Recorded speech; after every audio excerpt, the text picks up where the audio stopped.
Hello, and welcome to another episode of Leaders of Transformation. Today, we're going to talk with Shelley Paxton, and I know we're going to have fun today because we have already been laughing for about 20 minutes, and then we realized, we probably should actually start this actual conversation and record it so that you guys can all enjoy the humor behind our conversation. So we're going to have a lot of fun here. Shelley served as the Chief Marketing Officer for Harley-Davidson. But at the height of her 26 career, she actually reached a point where she needed to rebel against the norm and decided to go off on her own. She went on a full-blown sabbatical, soulbatical, and got reacquainted with herself and her purpose, and now teaches other people how to rebel and take control of their lives. So we're just, as I said, we're going to have so much fun here today. And Shelley, we're excited to have you here sharing about your experience. Thank you. I feel like I'm already connected with a rebel soul sister, so I'm loving this already. Right? So for our listeners, just as we'll talk about this at the end of the podcast as well, but Soulbatical is Shelley's book. I read this book.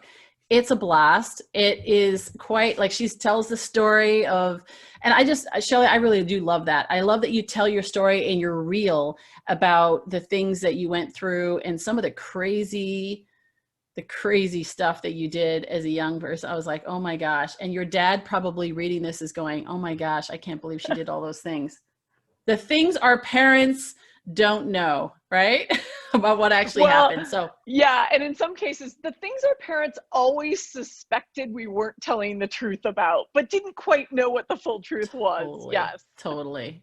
Oh my goodness. We have a few stories. My brother actually had a party when I was about 12, maybe even younger. And our parents were away for the weekend, and he had a little party, which turned into a full-blown party. And I remember we cleaned the place, that totally trashed the place. We cleaned it all up and forgot to check one of the cupboards in the kitchen. And my parents came home and opened it, and there was a bottle of whiskey in the cupboard. And my mother's like, she didn't say much, but she was like, something happened and I don't know what it is, but I know it wasn't good. We told them about it years later, but anyway, so yeah. So we're funny. We're on the same track.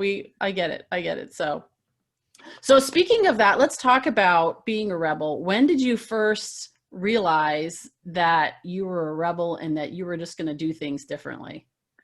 Oh man, the honest truth is when I shot out of the womb, but of course I didn't know it then, right? I only started to realize it when I was younger, and I always had, like, probably my earliest memories are probably like, I don't know, 8, 9, 10, 11, where it's just like, I always wanted to do things differently. And I always had this instinct and this urge to be like, but no, I want to try it that way. Why are my parents saying it needs to look this way? Or I grew up with Catholicism. My parents were Catholic. And so it was like, no, we need to think things this way. And, authority says this and religion says that. And mom and dad say this. And I just constantly had this urge, which I now understand is kind of this rebel urge to say, why, to question, to get curious, to kind of push against that thing, whatever it was.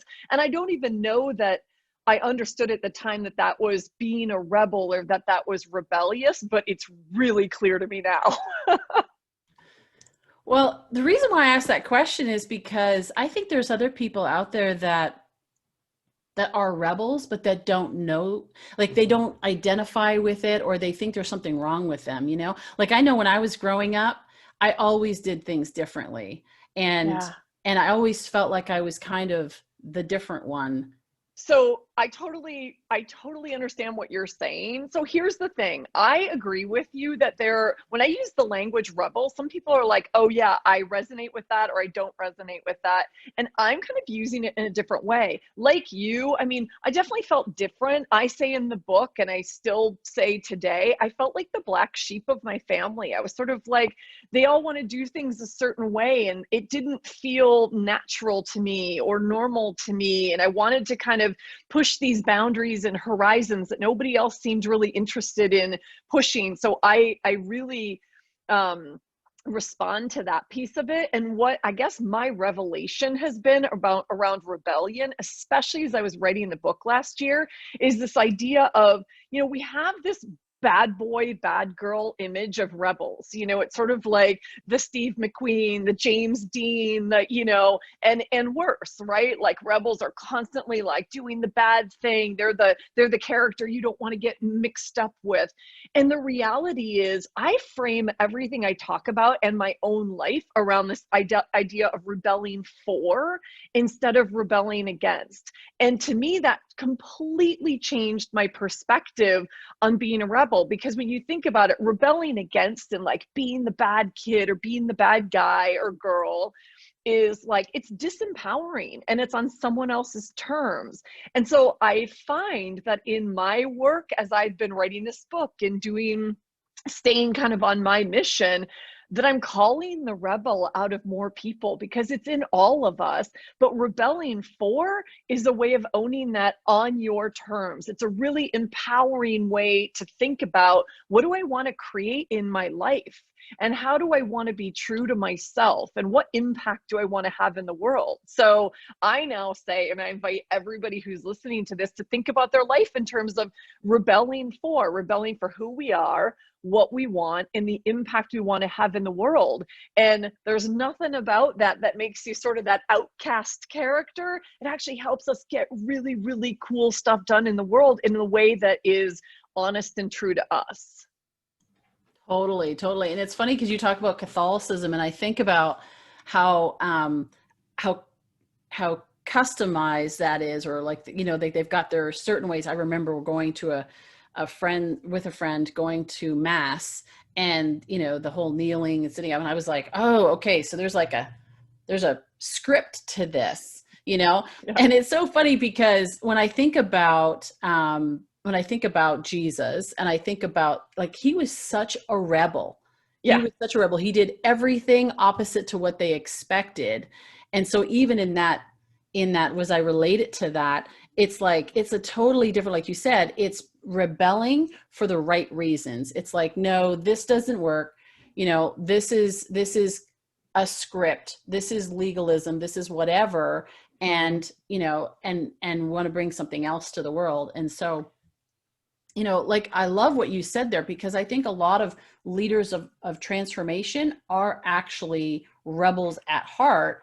They may not call themselves, they may not self-identify as that, because of like they're not the bad boy or the bad girl or whatever the case is. But you hear it a lot more, like badasses. People call themselves, I'm a badass this, I'm a badass that. What are they saying? There's like this self-expression that's going on as people are starting to discover who they really are and get out of the box. So it's really, really cool. Totally. And this idea of, like, I get it. Authenticity is an overused word these days. It is one that I use, but it's also one that I try to put a little bit more nuance and definition around, because I think we hear a lot about authentic leadership.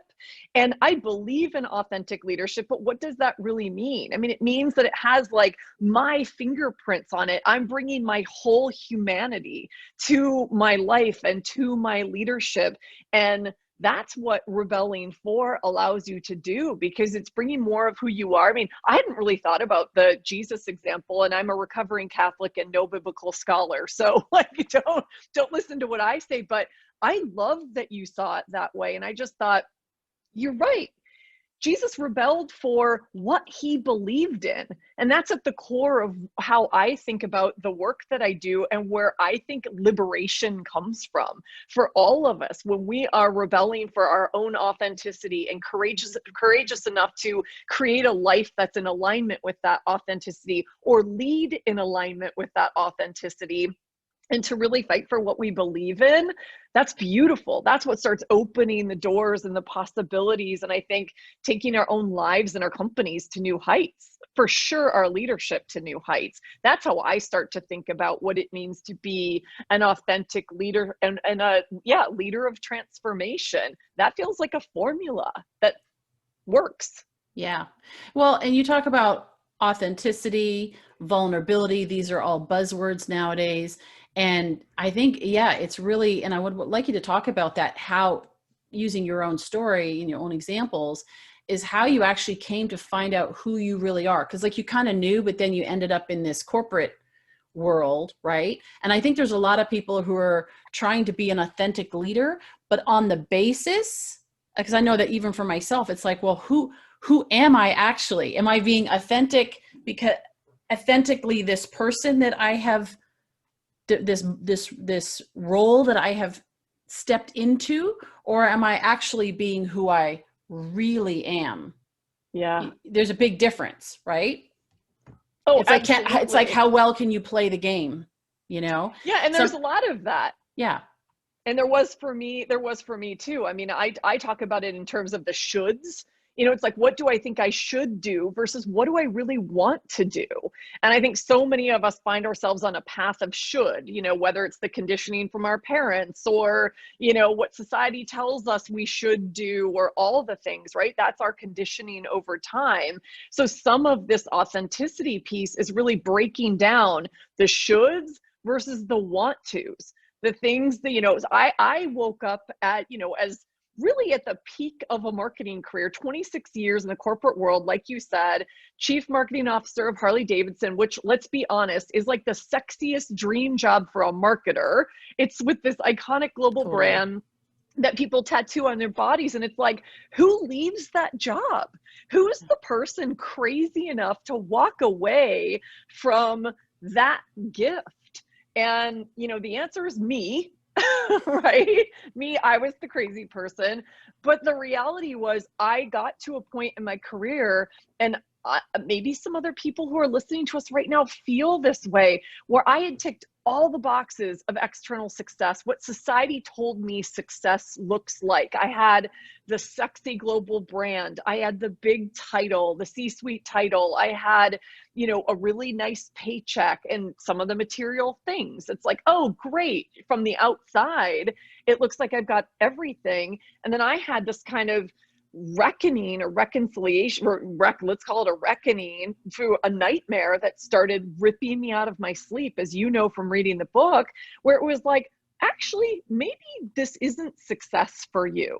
Maybe you're living someone else's dreams. Because while I had all of that on the outside, and I don't take any of it for granted or regret any of it, I felt really empty on the inside, and I felt really alone in feeling this way. I'm like, does anybody else feel this way? You kind of scale the mountain and you're standing on the peak and you're like, is this all there is? And then you feel super guilty for asking that question.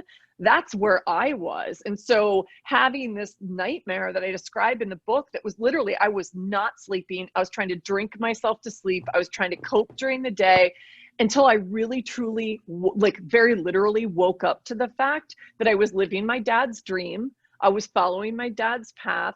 And that as I kind of looked over the course of my career, there had been all of these signs where I was going, well, I should stay on the corporate track because I've invested all this time and energy. I should make personal sacrifices for my work because they pay me a lot of money. And if I don't, they're going to find out that I'm a fraud, that I'm a complete imposter.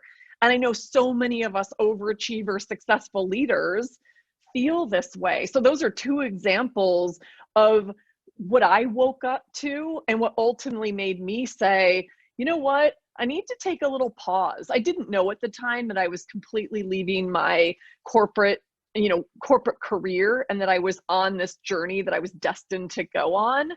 But I knew I had to spend some time really sinking into my soul and listening deeply and getting clear on who I am and what I want. Not what my dad wants, not what the world wants, not what everybody else defines success, but what does success mean to me on my terms? And is it possible to have success and fulfillment? I'm filled up from the inside out. And that's the journey that became soulbatical, and that, became me christening myself Chief Soul Officer and taking one step out the door into this journey I'm still on 4+ years later. Well, you said something there that I want to unpack a little bit further. You talked about the imposter syndrome. And I think that when you said that, it was like, oh, that makes so much sense. So many people feel like an imposter, and it's actually often related to competence. but is it competence, or is it that they're actually playing, like they're playing a part which they're not fitted for anymore, or they just, it's not who they really are. And so, yeah, that is really interesting, because I hear that a lot, where people are saying, I don't feel like I'm competent enough in this area, or I feel like I'm in a role that I'm not qualified for, is what I'm saying, right? Or it's like, I've gone beyond that. It's like that Peter Pan principle, so to speak. But is it that, or is it that they're actually, their soul is calling out to them and saying, hey, you're destined for something different, not just more, but actually something different. So yeah, it's interesting. Yeah, I love that you honed in on that. A couple of things I would say. So one is, I think a lot of this has to do with our self-worth and our worthiness, right? So when I started to unpack all of this on my journey, I realized how tightly wound my identity was to all my corporate titles and accolades and awards and paychecks and all the things. My identity didn't have anything to do with who I am at my core and what I now know in my soul. So those two things were completely disconnected. So that's one of the things that I'm now realizing, like part of the soulbatical message, as you know, is self-worth trumps net worth. And they don't have to be mutually exclusive. One leads to the other. The more that we feel our own self-worth and our identity is really about our core essence and not these external things, it leads to us being more aligned, making different choices, rebelling for what matters most to us, and ultimately leads to the net worth piece. So it's flipping that. That's honestly, I think, one of the biggest realizations I've had in the journey is like, my worth was so wrapped up in all this stuff. Like, I honestly, Nicole, one of the, I think, most crucial questions I asked myself when I was on this journey, and this journey was scary. This journey was like, I had no blueprint. I had no role models. It's part of the reason why I wrote the book, because as they say in the book, like, I want to put an arm around people and say, I got you. This is a scary journey, and it's so rewarding on the other side. And I remember like trying to, unravel this. And I finally asked myself this pivotal question. Maybe this will resonate with people, or journal on this. The idea is, what if representing the Shelley Paxton brand is the most iconic brand I could ever represent? So spoken like a true marketer, right? Yes. Because I've worked for McDonald's and were supported or served or stewarded in some way. McDonald's, AOL, these Harley-Davidson, I mean, you name it, Pepsi, different brands within PepsiCo. I've really had this beautiful marketing career where I've touched so many brands in so many different parts of the world. And so I placed all the value on that. And I always saw myself as standing in the shadows. Like it's like, I'm sort of like Atlas holding the world, right? It's like standing in the shadows. I never saw myself out of the shadows. I never saw myself as serving my own brand. And that became pivotal, because once I said, oh yeah, what if Shelley Paxton is an iconic brand? What does that brand stand for? It forced me to get really clear on what is my essence, which led to me really understanding my own self-worth separate from all that other stuff. Probably the single most valuable thing I've done in the past 4 years. Wow, that is awesome. And I love that. I love that question, because like you said, I don't think that most of us have ever asked ourselves or considered the possibility of actually being an iconic brand ourselves.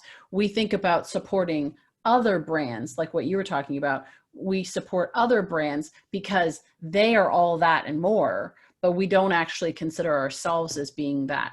And that in itself is, when I think about, I love human behavior and I love human potential and helping people to maximize their potential, and how much missed potential and missed opportunity all of us, like even if you protract that on a macro level, the world is missing out on, when you think about every single person has unique Yeah. strengths and unique talents, and they're being shoved in a box through school, through upbringing, conditioning, then through the work, whatever work environment they end up in. They're being shoved in this box. All of those strengths and the uniqueness, the creativity is not coming to light, and how much we're actually missing out on all of that. It's really Oh, and crazy to think about. totally, we need your gifts and my gifts and everybody's who's listening to or watching us right now. We need your gifts. And one of the things that I talk about in the book and I talk about with my clients a lot is like, it helped me to reconnect with what some of my passions are. So I love that you just had that model of like, what's stuck in a box for you? Because one of the things I realized, and this is now that I've written a book, I'm like, oh yeah, of course.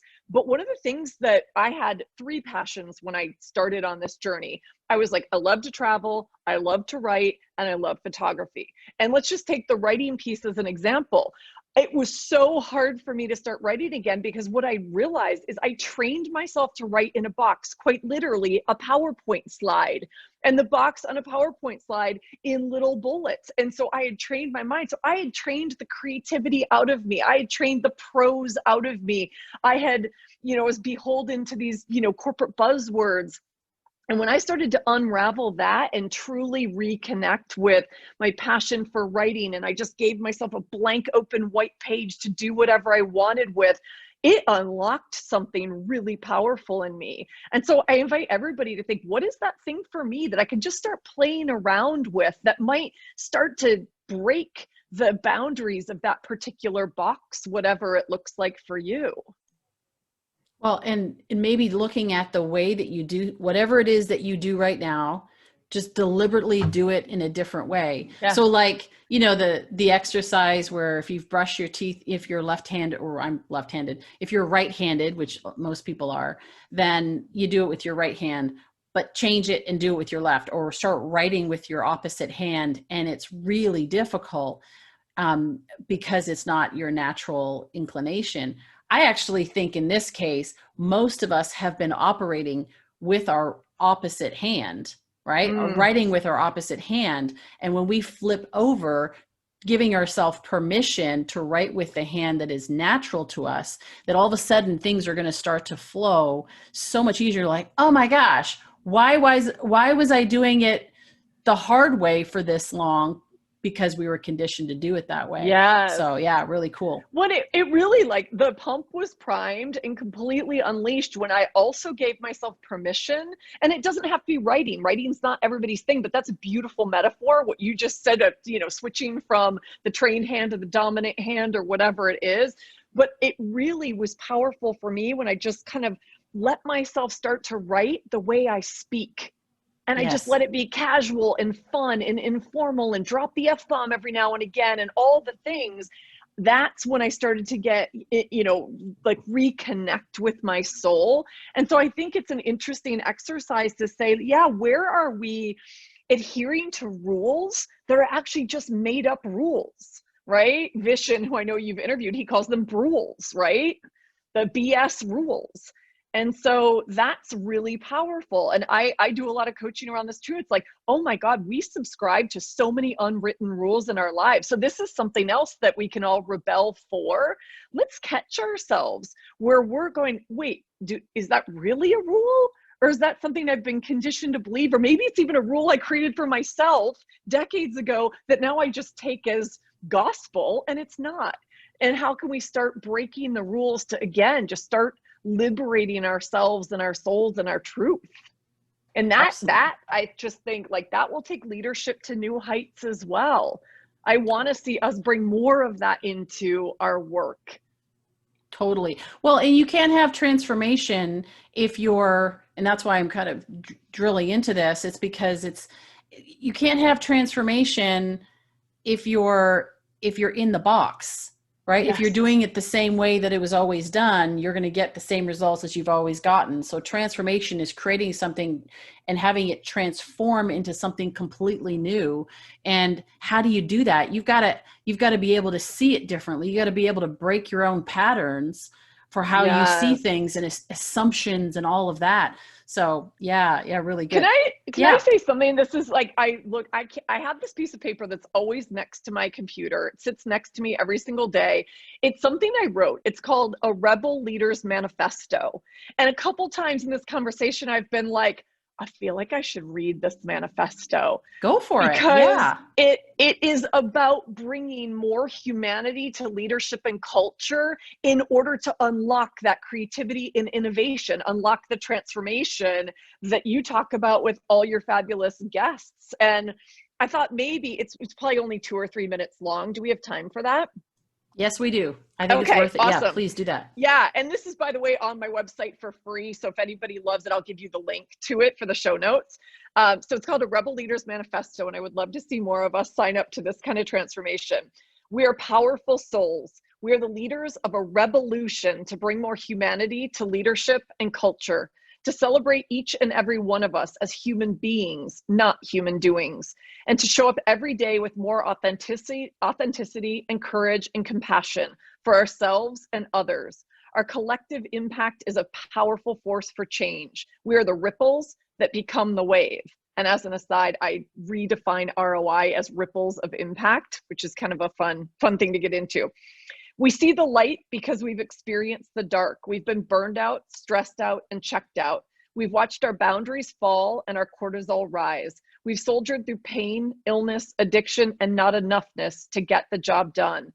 We've sacrificed our well-being and our weekends. We've played the dangerous games of I should and I'll be happy when. We've stopped listening to the wisdom of our souls and we've paid the price. But now we know better.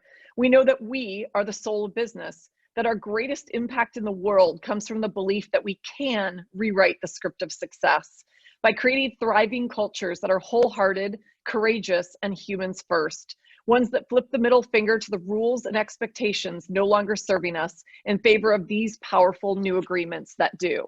There are 8. Number 1, we are rebelling for, not against, for who we are, what we believe in, and the impact we want to have in the world. We are chief soul officers of our lives, and this is our superpower. Number 2, we are forging the path, not following it. If the path before us is clear, we're on someone else's, period. Number 3, we are successful, not success empty. Success and fulfillment are not mutually exclusive, and self-worth trumps net worth every day of the week. Number 4, we own that authenticity is the truest form of rebellion. Our truth is our power. Number 5, we are modeling radical self-commitment and putting self-care on the C-suite agenda. Number 6, we are flipping the time off script, acknowledging that time off is a prerequisite for powerful, creative, innovative work, not a payoff for hard work that often goes unused. Number 7, we are choosing soul over salary because we know that one leads to the other anyway. And number 8, we are living fully aligned and integrated lives as game changers, culture creators, and movement makers, and leaders of transformation, I would add. Now is the time to awaken the rebel within each of us, within all of us. What are you ready to rebel for? That's awesome. Thank you. Thank you for reading that. Yeah, because I actually think that all of us need a manifesto. So, you know, yours, I mean, it's beautiful. There's so much in there we can unpack. Everybody, just looking at it, just stepping back for a moment and just saying, you know, like to write our own manifesto and to say, here's who I am, here's how I choose to show up, here's who I choose to be. It's funny you talk about the ripples of impact. So I love the concept of precession, and it's kind of like this idea of the precessional effect. It's the ripple effect that goes out. And when I was doing my website, the new website for Leaders of Transformation, I actually talked about let's make waves.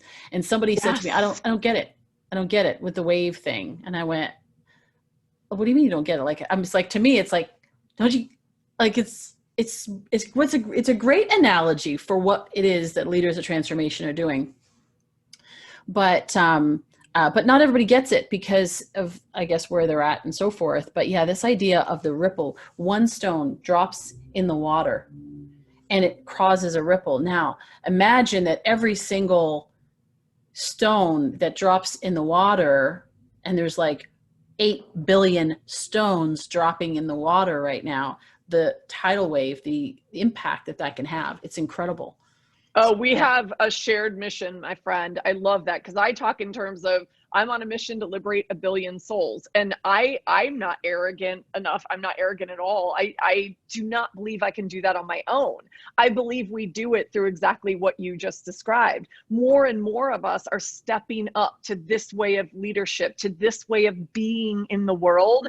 And we become role models for what is, I don't love the new normal, but we're normalizing this kind of leadership and this kind of behavior and these choices in our lives. And that is creating those tidal waves. That is creating ultimately that change in corporate culture and in the culture of purge. And that's what excites me. Honestly, that's what gets me out of bed every day. It's like, oh, we are at the tip of the spear of the change. And there's a bunch of us who are doing this together. I see my mission interwoven with your mission and Vision's mission and so many other people's.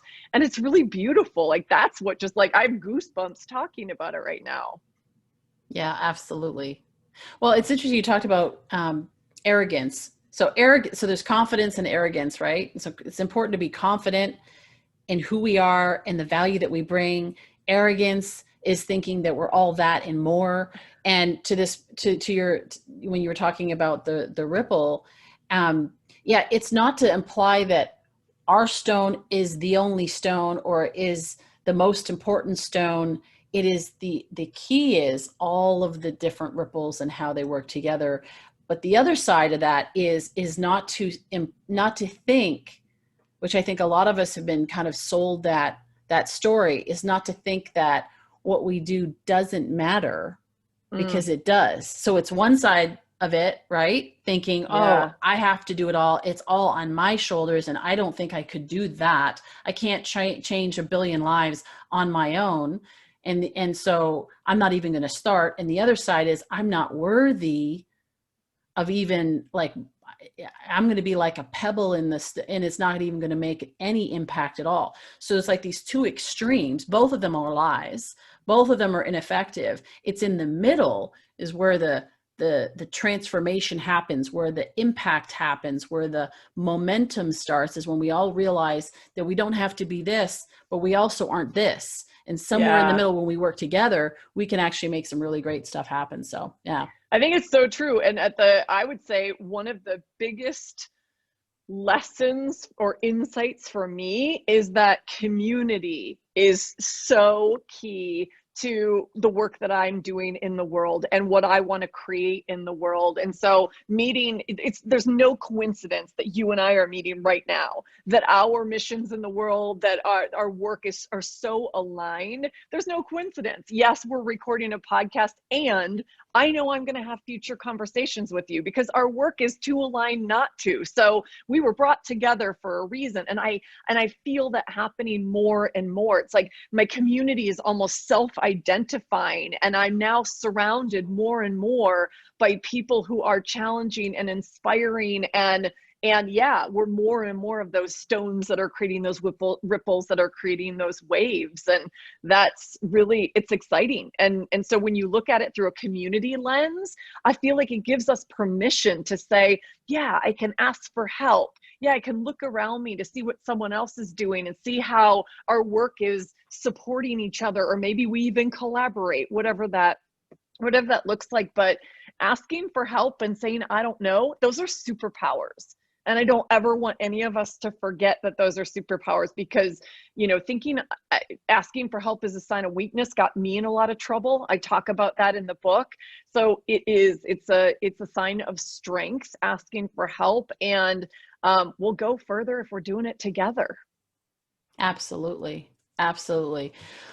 Wow, this has been so good. And you know what? We are going to have more conversations. I know that for sure, because I relate so well to you. And it's funny because even our worlds, like, so we met through Dan at, was it Noel Ellie Productions? Yeah. So shout out to them. But it was funny because I was talking to someone else, Tucker Stein, and I was mentioning the fact that I had just spoken to you because we did our little pre-chat, and I talked to him right after. He's like, Shelley, I know Shelley. Shelley's amazing, and blah, blah, blah. See how that, like you said, the community self-identifies.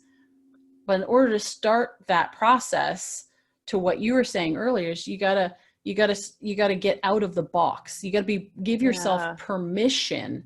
It's not even a have to. A lot of times people, use that word have to. My clients I'm always like breaking their pattern of like, stop saying I have to do this, I have to do that. You don't, you get to, you choose to. It's very different, right? Yeah. So in this case, it's the same thing. It's like you give yourself permission to be you. You give yourself permission to discover, to go on what, like you're talking about, a soulbatical. Actually, just for the benefit of our listeners who haven't yet read your book, and we are going to, of course, make sure there's a link so they can get a copy of it. Thanks. What is a soulbatical?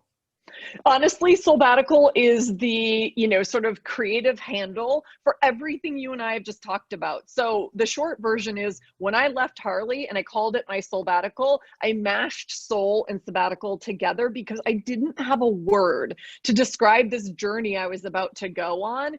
And what I realized is soulbatical is a choice to live and lead more authentically, more courageously, and more purposefully. And at first I thought that meant you have to leave your job. And what I now understand much further along in the journey is it's a way of being, and it's making the kind of choices that you and I have talked. And you're right, I love that language. I choose to, I want to, I get to. That language is a critical part of our way of being, and what soulbatical stands for as well. So that's the short and sweet, and you'll get the long and dirty if you read the book. And you make a great point there, is you don't have to leave your job. So for some, because that's the assumption, like nowadays it's, you gotta leave what you're doing. A sabbatical, usually you even leave your country, you leave where you are and you go somewhere completely different.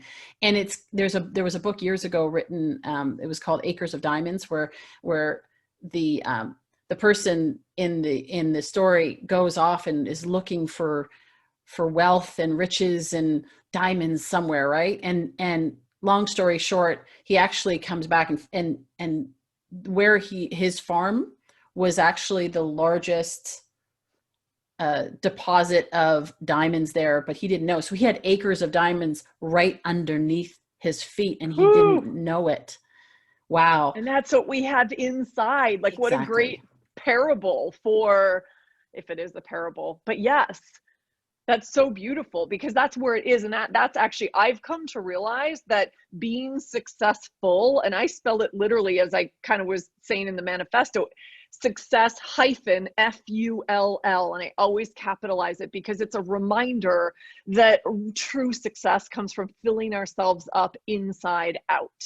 And we can only do that if we're doing it on our terms, with what matters most to us, and being true to who we are and true to what lights us up. So it's a whole different way of defining success. And then we rewrite the script however we want to write it for ourselves. And we can do the exact same thing for leadership, both for ourselves, for our teams. And ideally, like, this is my hope in the next wave of my business, is taking soulbatical into companies and say, we can do this on a more macro level. Yes, individual by individual, leader by leader, but we can also start to shift culture in a really substantial way and create those waves faster if we lean into what this means. I mean, how beautiful would it be if we no longer celebrate busyness and burnout as badges of honor, but instead we're talking about this way of being, and we're creating, we applaud leadership that supports it and cultures that live it. That feels like that's the world I want to live in.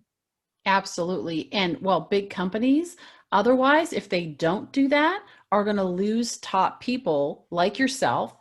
You're going to lose top people who say, I don't want to do it this way anymore. And you're not giving me an opportunity, an arena to actually be me. And so I'm going to have to go and do my own thing. And then you end up with a whole bunch of solopreneurs or whatever working it out. But it doesn't actually need to be that way. I personally believe that business is the purpose of business, the purpose of leadership, somebody who owns the business and or is leading it.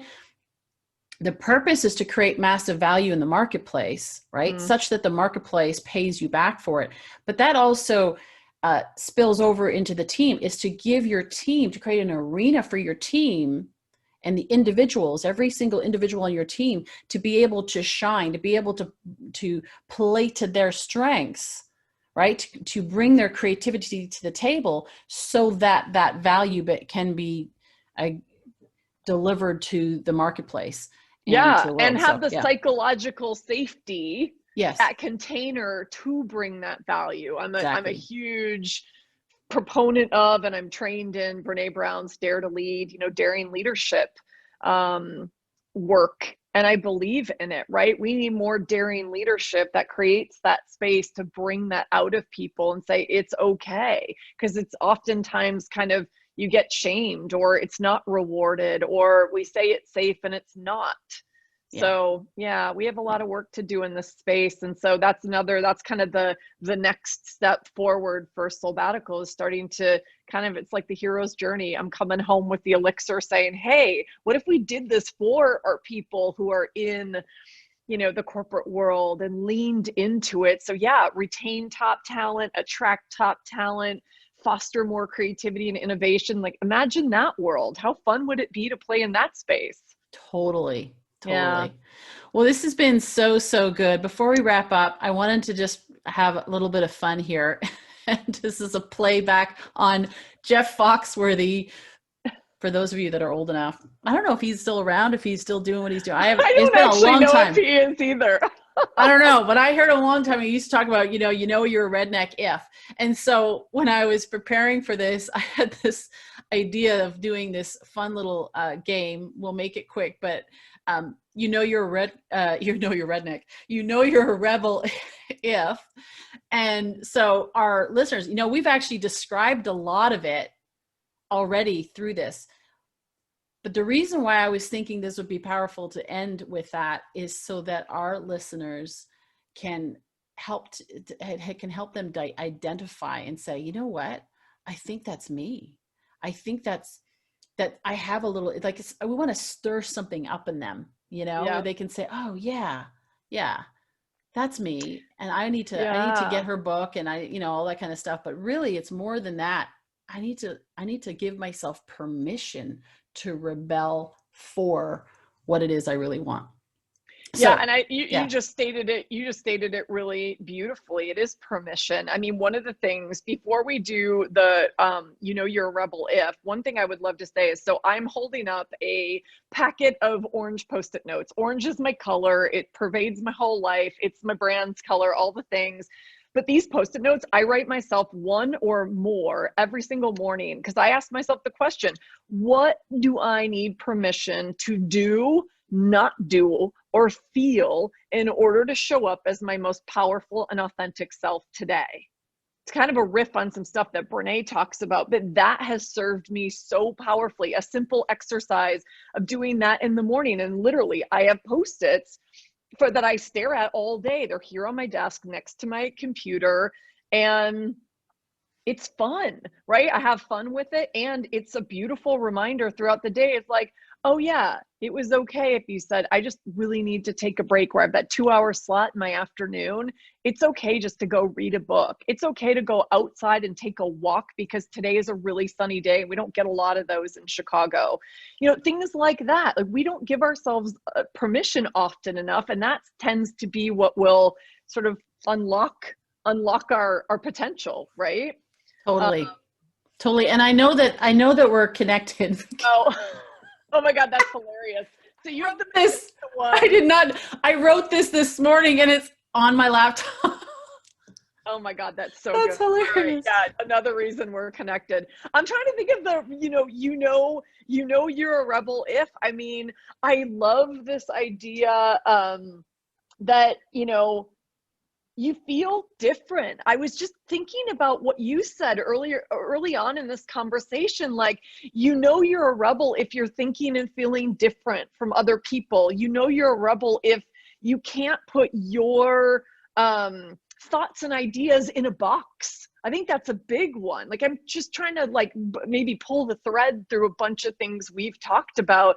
That's a biggie. Like, the world is always trying to get us, or a large part of the world is trying to get us to put everything in a neat little box. And you know what? Doing big stuff in the world is messy. So you know you're a rebel if you want to get messy, if you can't fit your ideas and your thoughts and your language in a box. I think those are big ones. You know you're a rebel if, like, I don't know, like I'm wearing a black leather jacket right now. I always try to like make it less, I'm not supposed to wear black, my color lady says, but so I put it on with like another color. And so you're a rebel if you're like kind of sort of coloring in the lines, but not really. You're like, yeah, okay, you gave me that rule and now I'm going to create my own rule on top of it. So it's like, I see what my colors are and I'm going to do this thing over here because I feel like it's an expression of who I am. Like, I don't wear as much like black leather as I used to, but I still wear a lot of leather. This is maybe an interesting way for people to think about, like, what does this mean in your life? So I now wear a lot of, like, I have green leather jackets, I have brown leather jackets. I've softened my colors to kind of work with my palette based on some color work that I've done. But I don't want to ever give up my leather, because my leather and my jeans and my boots are part of who I am. And I love that.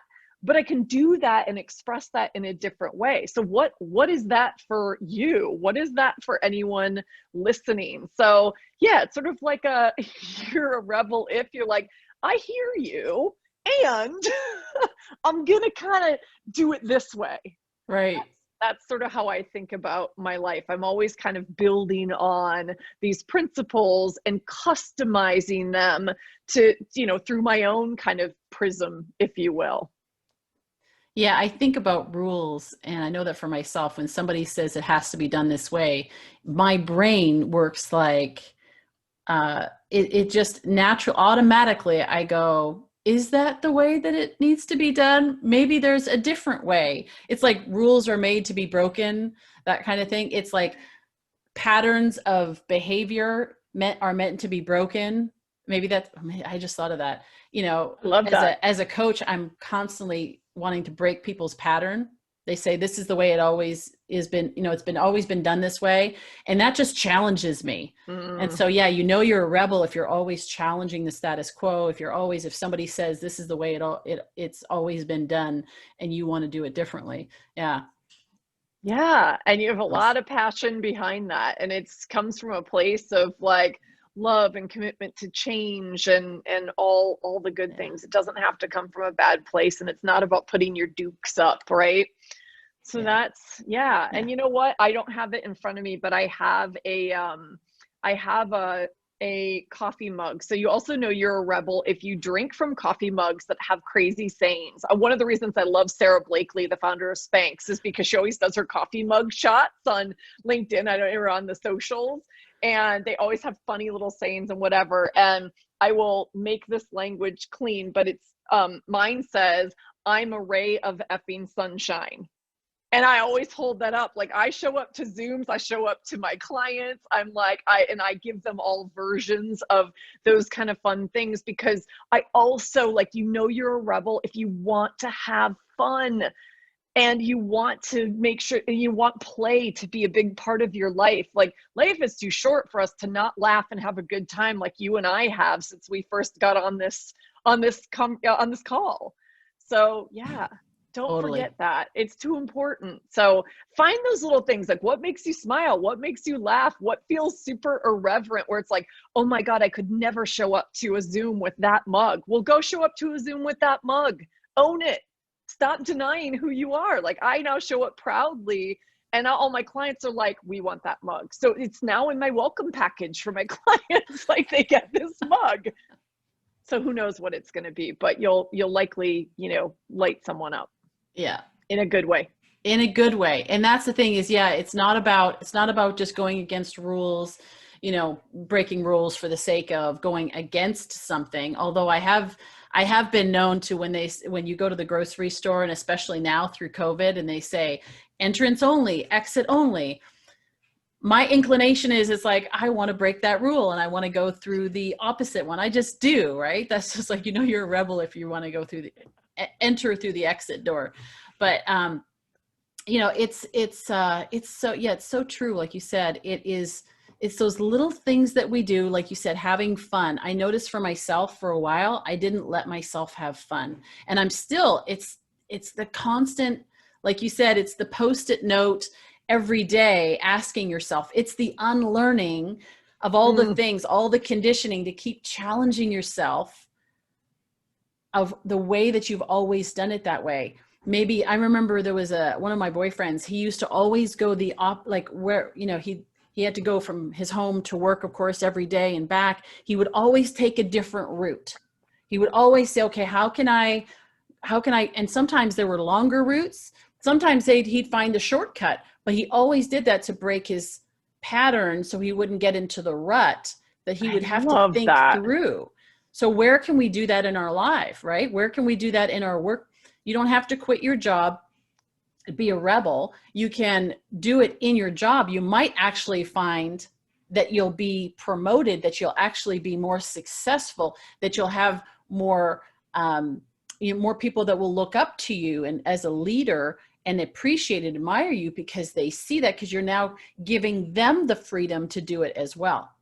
Yeah, I mean, let's celebrate. I use language that might sound crass to people, but this idea of like, I say it in really in the spirit of having fun when I talk about flipping the middle finger to the status quo, because it's like the ultimate sort of rebellious sign. But you don't literally have to flip the middle finger. It's the idea of like, let's all continue to challenge the status quo and being put in the box. And yeah, maybe with a wink and a smile, we're flipping the middle finger to the status quo. That's what I want to do when I think about the work that I want to bring to the corporate world. When I think about the future of leadership, more and more of us that are doing that, it's really powerful. So yeah, let's play with it and have some fun. So for our listeners, I'm going to encourage you, you can continue to play this game with us. You can go on social and you can write us a comment or send us a little note and say, you're a rebel if, and we'll just carry this on. One of the things and this is a plug for her book, Soulbatical, A Corporate Rebel's Guide to Finding Your Best Life. And you know what? One of the things that a rebel does is they don't just read the book and want to make it all prim and perfect. You know what? I highlight in the book, I write in the margins, I do all that stuff. Why? Because I want to use this book as a tool, as a resource. Yeah, I may want to give it away and they're going to try to sell, maybe this is not a resellable book, but you know what? I'll get the most out of it. Good. Yeah, because you know what? You got the most out of it. In fact, actually, I did buy a book not that long ago that was a used book on Amazon, and it came and it had all of these notes, and there was it had been like resold, I guess, twice, because there was 2 different sets of notes in there.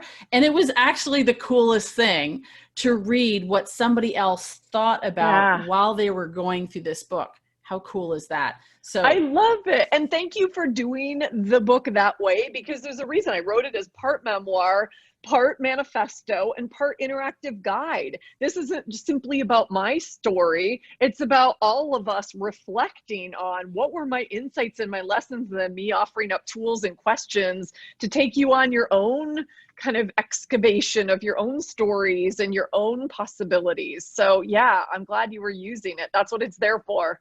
Absolutely. Well, Shelley, thank you so much. This has been fun. This has been so much fun. And I know that you have lots of fun on your podcast as well. So let's put a plug in there for Rebel Souls Podcast. Of course, that's what it's going to be called because that's what Shelley's all about. And so she's having a lot of fun on her podcast. So go check that out. Go get a copy of her book, Soulbatical. You can find all that at soulbatical.com. We'll make sure that's all in the show notes at the Leaders of Transformation. And you can find my book anywhere where books are sold. So yeah, we make it easy, but you're right. My website is a one-stop shop. So thank you. Yeah. And take her book, like I was just talking about, take her book, and even we were talking about also earlier is going and setting aside time, like getting away, right? A little bit. Yeah, take her book and go to the beach, or give yourself permission to take time off, like during the week. Oh my gosh, right? Like you could actually Radical. radical take some time off during the week and take care of you and take care of your soul, right? It's not just in the 2 weeks, that you get per year that you can actually do that. You can do that anytime. Or if you've got a full-time job and you say, well, I can't take time off, you can do it at lunchtime. You can break out of the mold in little ways throughout the day. You can and read her book and start to digest it and to use it for yourself and challenge yourself. Ask yourself the same questions that Shelley asked earlier, talking about herself. You can ask yourself that question. Challenge yourself. Maybe get some Post-it notes. So get her book, get some Post-it notes, and start writing, and put something just like I do, right? I put this on. So when things come to mind, when I wake up in the morning, sometimes that's when this one came to me early this morning. And so it's like, it's a reminder to me. Yeah, I put it in my journal, but I also wanted to have it front and center because I actually want to work with it. Just like with the book, I want to work with it. I don't want to just go, oh, that was an interesting thought, file that one away. No. So I put it on my laptop. I put it around so that I can see that and ask myself and challenge myself with that question throughout the day. And then and maybe several days, maybe several weeks, until it starts to change and transform your patterns, transform the way that you actually do things. And then you got to do the next one, right? Then you got to keep challenging yourself. You're never going to get to the point where you're at status quo, right? Because that's where you're either growing or you're dying. So I encourage you to do that. We'd love to hear your stories, love to hear how this is impacting you. You can go on leadersoftransformation.com. Of course, you can find us on social as well. We'd love to hear from you, and we appreciate you being here, and we look forward to seeing you on the next episode of Leaders of Transformation real soon.